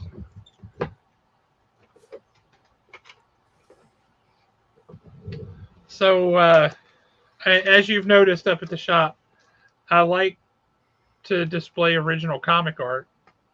Yep. I will say I get people asking me all the time if they can buy it, and I'm like, no. Wouldn't you love to have enough money, Josh, where you could have a store just of comic book art to sell? Right? Oh, that would be amazing. But it's like these are one of a kind, dude. There is no other original page from this issue of that page, you know. So I'm like, no. I have them on the wall because there's no point in owning art you can't look at. You know, that's also going away too, because a lot of guys now interior work is all being digital. Done digitally. That hurts my soul so bad. Yeah, I hate that because it is nice to hold something that you remember in that book, right? You're like, oh man, I had this comic. Speaking of which, do you do all digital or do you do page? I do and then all transfer digital now, unless I do something like if it's a commission, you know, or something on a sketch cover. I do. I just thought this was like some filler paper that he had wrapped around the edge of the cardboard to protect it. I don't know if you can read it. Hulk, very much am happy you bought art. Consider not smashing. He's got some good handwriting. Oh, and he drew it on there. Oh, that's awesome. That was funny. I was not expecting that. You know, now, Josh, one thing I signed up to do about a month ago in the contract, it says it has to be digital art. It cannot be like scanned in or anything like that. Really? Yeah, that's what they're going to. It's just so much easier because when they come back with revisions, if they go, hey, we want this to be totally different. We want this to be colored here or move this over there. You can't do that with traditional art anymore. All right. So he sent me a couple of bonus things. He sent me a Squirrel Girl print. Oh. Which I know somebody who likes Squirrel Girl. They'll like that. All right. If he's going to do that with Squirrel Girl, he needs to do it to Scarlet. You're not wrong. He sent me a Yoda print. Nice. Oh. These are all free. These were not what I paid for. And this is an original page from Marvel from the 198. If you remember that, it was not my favorite series by any means. It was after the No More Mutants in House of M, when there were only 198 mutants left. I don't know how No More Mutants translates to 198 mutants. But, yeah. It made a good sounding title. That's what it was. Yeah, but anyway, the 198, number 5, page 23, this is the original art, and it's a splash page. I don't even know who the characters are that are on it, but look at that. Ain't that Leech right there with his head back in the background? Yeah. Yeah, I think so. Leech. But I don't know about the girl because that could be anybody when you color her hair. Look at that. Man, did he ink it too, or is he the penciler? He's the inker, and I have to look and see who the penciler was. Dude, I would not have wanted to ink that page. No. We got much to do on that. And look at all the depth of the lines, right? Yep. But look at that. I wonder but he was selling this page. He was selling a splash page from a published comic for $75. Wow. I paid him $100 because 75 is wrong. 100's wrong, really. Yeah, I mean, for something published, that's crazy. This is nuts. I mean, what a beautiful page. That's gorgeous. You don't have to have any context to look at that and go, man, that's gorgeous. Yep. Yeah, I wonder if he used a brush on that on some of it. It looks like on the jacket, I see like brush strokes, maybe. That wouldn't kill me, or that wouldn't surprise me. He is a very talented inker. I don't know if you know him, Don Hillsman the second from Atlanta. Hadn't heard of him. He's like all of 5'1", if he's that. Tiny little dude. He's a skateboarder. So he's taller than Alan. He just turned 60, I think, and he's a skateboarder. Wow. Skateboarder at 60. It hurts my knees to even think about. I can tell you that I can count on the one hand. I can't count on one hand because that's too many hands. I can count on 0 fingers the number of times I successfully stayed balanced on a skateboard in my entire life. Not once. I remember trying them at the, like at the store as a kid, and told my mom I wanted one. I could never even stand on it, so she would never buy me one. So yeah, I couldn't stand on them either. I couldn't do it. I got my first skateboard at Tattooed Lady. Did you really? Tattooed Lady, man, I miss them. Yep. That was such a cool store. Comic books and skateboards. I know, it was just a weird combination, right? Yep. So my mom didn't want to take me there when I was younger, like about 11, because she said, I ain't taking you to a store called the Tattooed Lady, because it sounded like, what is that, right? What kind of store would this be? And I promised her, I said, I promise you they do comic books, because I had heard about it. And she would always pull up there, sit in the car while I go in, and be 20, 30 minutes inside looking at everything.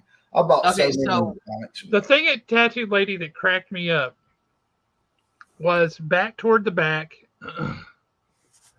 Like you had all your comics on the wall and you had your back issue bins. And then at the back of the back issue bins, there was a table that had magazine boxes and it was full of vintage Playboys. And they had a sign up that said, if you're under 18, no casual browsing. And then underneath that, ... no serious browsing either. No serious. It cracked me up. I was like, that's funny. Well done, guys. I have no clue, Kiefer. I really don't. I remember the first time I walked into Tattooed Lady, it was, now we're going way back in the day. So but was Lydia there? Yeah, right there where you get on the interstate on the Parkway. Yeah. Remember when that Taco Bell used to be there? Yes. And yes. Wow. Yes. Tattooed I missed that Taco Bell. Yep. Tattooed Lady was in one of those buildings right there on North Parkway. And I want to even say that was just a couple of years, maybe a handful of years after that. You had that Trailer City area on the other side. Trailer Island. Yeah, Trailer Island that had that arcade. What was it called? Was it called Arcadia or Fantasia or something like that? Yeah. Yep. I think Fantasia is a strip club, Alan. I'm not sure. I think it is now, but back when I was a kid, it was an arcade.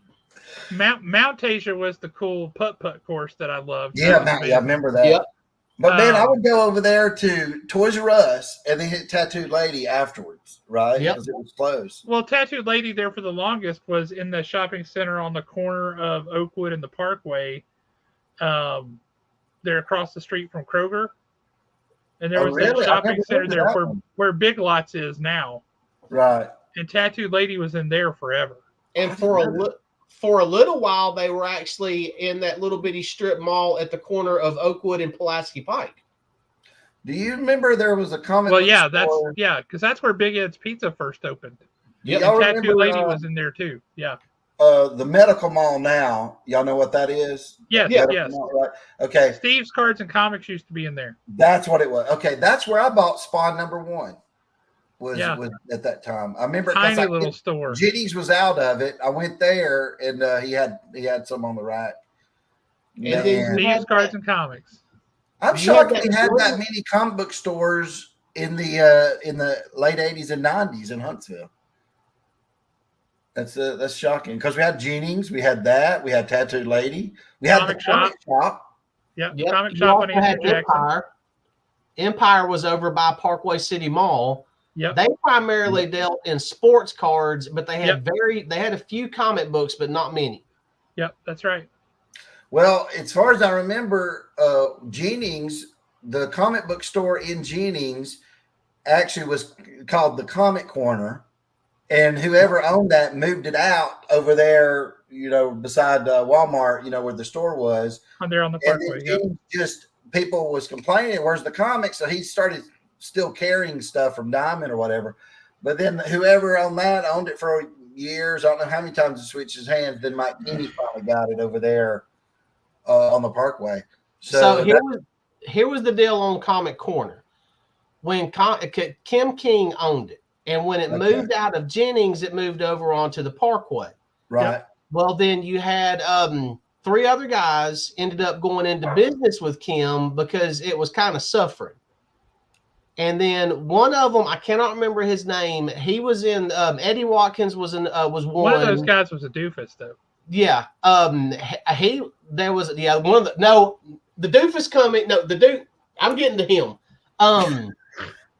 But one of those guys was actually in the Army, and he got sent off somewhere else. So I purchased his portion of the store. And wow. I was a co-owner in Comic Corner for a long time. Alan, I didn't know this. We were both Comic Corner owners at one time. The problem is, when I was an owner of Comic Corner, the only thing that was getting us by, the only thing that was keeping the lights on was friggin' Magic the Gathering cards. Oh, wow. Nobody wanted comic books. So everybody wanted Spawn #1. Yeah. Made a little bit of money. Barely kept the lights on. Everybody wanted Wildcats and all that stuff. Made a little bit of money. A year later, the Image was gone, right? Remember, they wouldn't put their books out on time. Yeah. So a year later, the sales collapsed within a year. Well, what ended up doing us in was the whole Heroes World fiasco. Yep. When Marvel was wanting to do all that stuff, we were already the distribution wars of the early 90s. Yeah, yep. Wow. we were already struggling. And I remember sitting there going, look, I've already put as much money into this as I can. I'm not putting any more money into it, period, point blank. Well, Alan, did you own it at that time when the death of Superman happened, and then he comes back as Superboy and all that? Do you remember I come in right after that. Okay. When Mike got the store, I was in the attic. The first time I went in the attic, Mike goes, "Oh yeah, check out all the books in the attic." I went up there. There is like 50 long boxes, and they're all of like the Reign of Superman covers of like Superboy and Steel and all that. And it was just junk stuff we couldn't even sell for 5 cents, right? How many boxes up when you were up in that attic? Yeah. Did you see all the spray painted walls up there that had been graffiti? We thought we couldn't figure out what was going on up there. Why they did that. I have no idea why someone did that one night after eating a bunch of pizza after Papa John's had shut down and watching a UFC fight on a TV with a VCR that we had. I have no idea how that happened. My goodness. The original plan was we were going to do something up there for just us. Oh, like a little hangout. It was going to be like a little hangout, and we were going to play D&D up there. It was going to be someplace that after the shop closed, we could just go upstairs and nobody bother us. We had plans for it, but then it just, everything started happening and it was time to go. And I lost every penny that I put into it. I literally, in fact, the last day that I was there, I walked in and I said, "Hey, look," and this was either right after Kim sold it, or it was right about the time that Kim sold it. I walked in and I said, "Hey, look, I've lost my ass on this. I'm done. I learned my lesson. I will never be partners with anyone ever again in any type of business. I don't care. The only way somebody does not get punched in this situation," because there was other things that happened that I'm just not talking about. Right. I was like, the only way that someone does not get punched in this situation is you reach into box 107 and hand me every damn comic book that's in it right now, and I walk out the door. Wow.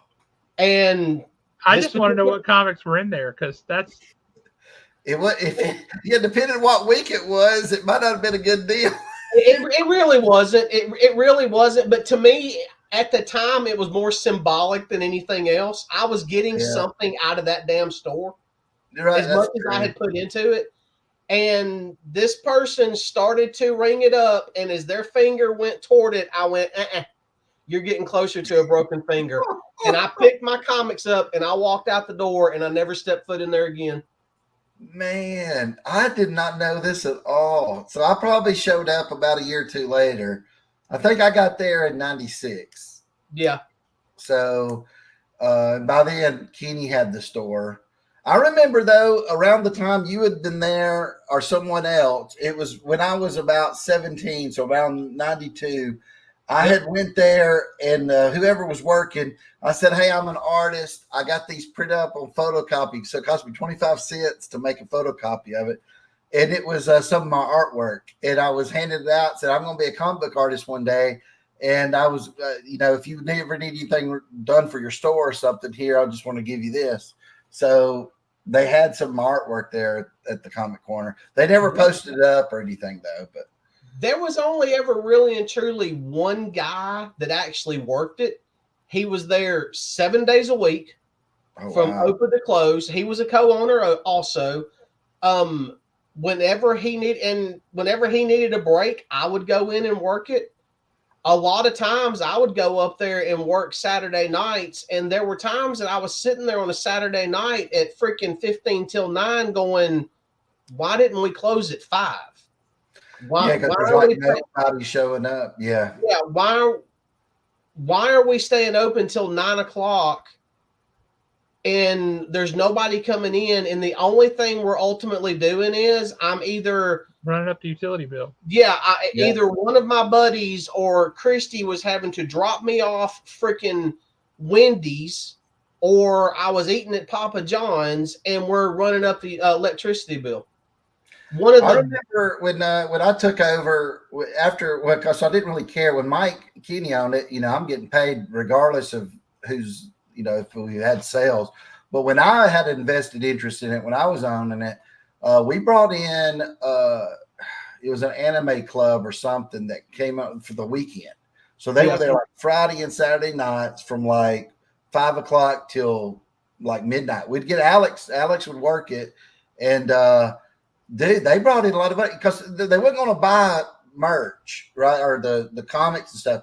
But that's when I started carrying sodas and snacks and all that. So I was making money doing that stuff because it was senseless having the power on and paying someone to be there if you're not going to make some type of money. So speaking of that, Josh, I'd like a job at Haven because last time I was there, man, there's a nice TV, a chair you can sit at.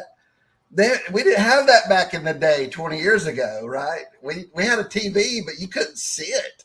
You got a nice setup. So if you need a hand, let me know. Well, with Haven, what we really wanted, especially when we were finally able to move into this spot, was more of a boutique comic store feel. Yeah. Like old comic books, but a more laid back kind of a deal. I didn't want merchandise covering every single possible surface. I wanted you to be able to move. I didn't want it to be super jam tight. I don't want a ton. I'm frustrated that I still have one table with the long boxes on it full of comics. It's just my dollar books, but it frustrates me because it looks ugly compared with everything else. But that's what we wanted. We wanted people to feel like they could come in and relax and sit down and all that kind of stuff. It's great. That is, of all the ones I've been to lately, because I've started going to some from last year, to do signings and stuff. That's the not in a bad word, cozy, but good. I'm saying that in a good way, and clean, which you'd be shocked. There's not a lot of clean comic book stores. You know what I'm saying? So it's Thomas is usually the one. I think the last 2 times I've been there has been working, but that thing's immaculately clean. I don't know if it's him or whoever's before him, but It's clean. Everything's in its place. It's a joy to walk around and look at it. But and you know, one thing my wife says, because she goes to a lot of these stores with me, and she always calls the comic stores dark, right? There's, you know, it's very dimly lit. It's not clean. A lot of times the ceiling stuff is coming down, which I don't know why. But no, your place is nice. I wish Appreciate that. We work hard to keep it that way. the 2 times I've been in there, these last 2 times, which is probably the last 2 months, I think I've went in there twice. I was the only person in there though. We gotta fix that. We got to get more Yeah, people. I think I agree with you. We You got to agree with that? We gotta get more people. add numbers. I would love, one thing I don't have up on the wall right now. I've got stuff that Tom has done. I've got stuff Jeremy Bernal has done. I've got stuff that Alex did. I don't have anything. Oh, gross.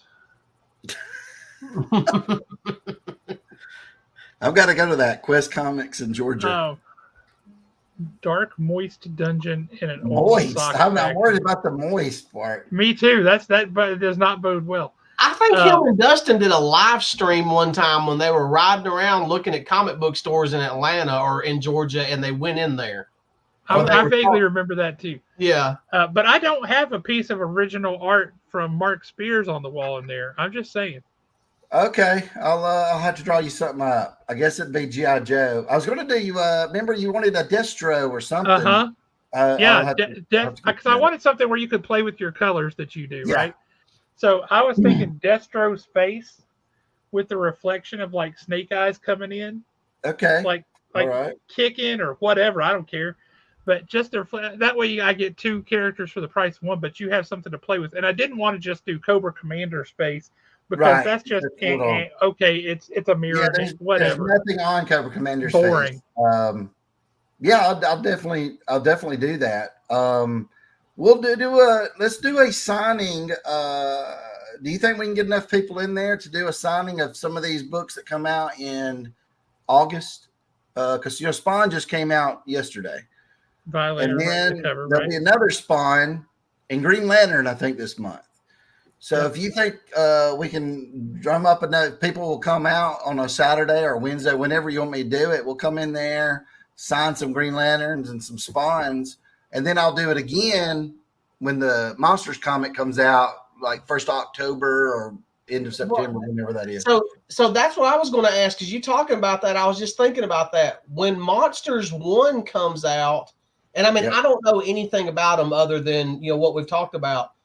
What do you think the chances of when Monsters 1 comes out, like that following Saturday? Yep. You do a signing, and then you could also have somebody from that King Comics come in. King Spot. Yeah, King Spot. I don't know where they're located. I know somebody there is going to be at a convention with me. They got me going to one in Durham, North Carolina with Kevin Eastman. So they're going to be there. But yeah, when that comes out, I got a Nirvana Comics in Knoxville. Have you ever heard of them? I've heard of them. Yeah. They won some kind of award, but they've got an exclusive cover, and they want me to come up there around that time, either that weekend or next week or something like that. When that #1 comes out, and then in Florida, I talked to Coliseum finally. They want me to come there, and another store. Mike Spider Borderlands Comics and Comics. Borderlands. I'm going to his. He has a convention. He just had William Shatner last year. Yeah, well, he has 2 conventions. He's got he's got one in October. Comic Con in April and South Carolina Comic Con Junior in October. Yeah, and he invited me to both. I don't know if I can do the October one because it's the weekend right before Halloween. So I was asked my wife. I don't know if I'd hit that one, but I can hit the April one. Do you know when the expo is next year? 25th through the 27th, I think. I think it's literally the week before Free Comic Book Day. That hurts me so bad. I might as well just take that whole week off because I'm going to be hurting. I think his is the first week of April, so I'm going to hit that. I don't know if I'm going to do the expo next year. I might just go around the comic book stores like the week before and do a signing, like for free. Cause a lot of people can't afford to go to the expo and stuff like that. So, but 23,000 people can. True, but I don't know. Hey, if you know somebody who wants to invite me, hint, hint, you could see. I might. I just might. I don't know. I might just do around stores because I don't know what'd be coming out at that time in April. I do have a cool display I'm going to be doing when I do go to a comic book store. A convention. Because my wife had come up with this last year when we was at the expo. She said, "Man, you need something when people walking by that they stop." Yeah. And I'm doing this new comic book series. Going to do a Kickstarter for it, and then hopefully maybe if people like it, I'll do a comic store series of it. This wouldn't be the one with Larry Hama, would it?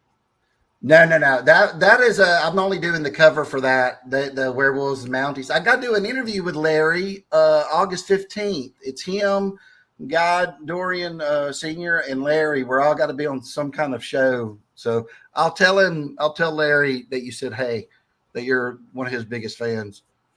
Both literally and figuratively. Yes. But the thing I'm going to do is called 13 Maniacs, and it's a new series. If you like Mad Max, if you like Escape from New York, if you like Logan's Both 80s Run, movies, I got you. Yeah, things like Speaking that. of 80s, yeah, Big Trouble in Little China. And this will be. I'm looking at only doing 4 issues, and it would wrap up the whole story. It'd be just like a chapter of it, and if I want to do more later on, I might. But when I started doing that, I thought about doing the Kickstarter in November or so. Well, I have a silicone mask. These are like $600 mask of this character. And I asked the people who make it, I was like, I want this character in my comic. And they said, sure thing. So I'm going to have a life-size one of the characters from 13 Maniacs with me when I start doing my, touring at comic shows. Awesome. That'd be cool. So that would be really cool that you can go up and touch him and he feels like real skin and all that. So I thought that would be really neat. The next time I'm somewhere when people are just walking by, they'd go, what is that? So yeah, that'll definitely get their attention. But yeah, you need to try to get Larry for this next expo. Have you reached? Been working on it. I know. Been working Guy is. You need to talk to Guy Dorian. Yeah, there's a Doom with a Daredevil. That's probably back in 2002 or 3. Yeah, 4. Josh, I can't make it any bigger, but Josh, you were talking about that Snake Eyes coming at him. Yes, that's getting there. Yeah, that's on a little sketch card. I used to do a lot of those to get by. But if you get Guy Dorian down here and say and Larry with him, because a good alien, they're in all that, and tell him, hey, and we'll get Mark here too, because Mark's local. They should do it if he's free those dates. I talked to him about last year, and they said they were really close to coming. It was just it was the same weekend, right? Remember, as the Big Lick Comic Con or something. So yeah, well, we have been working that and crossing our fingers and hoping. So we'll see how that turns out. Good. Hey, did you hear Rob said they got, besides Kurt, they had Jim Lee up there, man? He did, yeah, for one day last year. I've never heard of Jim Lee doing conventions like that. It's usually only the big ones, or maybe down in Orlando. But they got him to come in, and holy smokes. Man, I wish I was there when Jim was there. I'd walk up and say, dude, when you going to put me on some more stuff? One of my favorite artists of all time. I love Jim Lee. Just phenomenal. Well, I think it's about time for us to wrap up, because I'm hearing like go to bed activities are beginning with the dogs and everything. So there's things got to do. Man, I appreciate you jumping on with us, guys. Have a blast every time. Final order cutoff for Monsters #1 is this week. It's already KeenSpot's highest selling comic of all time. Let's make that an even harder number for them to beat with any other comic until issue #2 comes out. And it will be. So tell your comic shop that you want a copy of Monsters #1. Mark Spears, Monsters #1. Tell them you want that. It will be, no matter what the number is, it's going to be under ordered, is what I figure. So what will happen is they'll do a second printing, right? Just to satisfy the demand. You want that first printing, right? Tell your comic store now. Tell Haven to set one aside for you. Or if Haven's not your comic shop, or if you don't have a comic shop, you can get it online. Golden Apple. There's a bunch of them. Third Eye. All these comic shops are carrying it. But I think it will be under ordered. I think it'll be up there. What I'm hoping it'll turn out to be a Walking Dead or Teenage Mutant Ninja Turtles, where they slept on it, and a year or two later they're like, "Why didn't I get that? That thing's already $20." That's what I'm hoping. But but if I was anybody right now, I would go just get one cover. $5.99. It's kind of steep. I wish it could be $2.99 like Spawn. But $5.99 for the interiors too, painted inside. I think it's a kind of a premium. The art is spectacular, and I know that's one thing Phil Boyle from Coliseum of Comics said. Yeah, it's like it wasn't just the covers. You open it up, and the interiors are every bit as good as the cover, and that's not always the case, especially with indie books. Like they'll get a decent cover, but the interiors are terrible. Yeah. This is the same. Inside out, top to bottom, left to right, you name it. It's fantastic. And it's a great read, too. That first issue has got it's not like it's a huge twist or anything, but it's just enough that you go like, oh, man, that is awesome. I wasn't expecting that. Also, like we were talking earlier about issue 4s, right when things start going pretty good. You can jump on it 4, but then you'll regret that you didn't get 1 through 3, and you'll have to be looking for them. So go ahead and order them. Also, if you're a Josh Olive fan, Josh Olive will appear in the credits in my comic book. Josh has been integral in getting this in the comic book store. I thought you were going to say I was going to show up on a page somewhere. In the 13 Maniacs, I have already started trying to figure out how I'm going to incorporate both of y'all as some of these mutants out in the wasteland. Well, I mean, yes, I do appreciate that, but we both know that Josh is literally on the first page of Monsters. When we do a signing at Haven, Josh can sign that first page right there, near because it'll have his name on the left side and then his picture on the right side of him in his underwear. That's right, but my back is turned, so you might not know that's me. Yes. Wow, I have to have one now. Put me down for that. See, but, I mean, all joking aside, we're going to sell 3 more copies because you're of that, Josh. We're going to sell 3 more. I'm sending it to CGC. Yes. Really? Josh, let's send that into CGC, and I want you to autograph it and me. We're going to CGC that book, and we're going to put it up at Haven. You darn right. Josh Olive and Mark Spears. It'll get a darn yellow right label. We are. We're doing it. The only one signed by both of us. Yes. That's fantastic. And I might, for 13 Maniacs, I will do a cover of y'all 2 as those mutants, and it'll be a store exclusive just for Haven. And we'll do that. We'll get that printed up and put up in there too. And that's going to be good. And that way y'all can sign it for me, and we put it up there. You got it, Keith. We'll put that for you're going to love this book. It is fantastic. Yeah, and I mean, like I was about to say, all joking aside, coming from somebody that has read the book, it's a great story. I mean, you're going to end up enjoying it. I mean, I've seen the art. I've read the book. I loved it. I mean, y'all will never get my prized PDFs out of that email. Those emails are mine. I'll never share them with anyone. Right. And I still plan on buying the hard copies when they come out. Absolutely. I mean, that's how much I enjoyed it. Oh, and if anybody is watching this that goes to Haven and you back my Kickstarter for this, I am sending those out daily right now. I'm getting about 10, 20 a day sent out. But if you go, oh, I would rather just meet you at Haven, Mark, and get mine there, personally or something, just message me or let Josh know. Josh can get a hold of me because I don't know how many people really from, Alabama that actually bought them. I'm just going down the list of whatever address I get.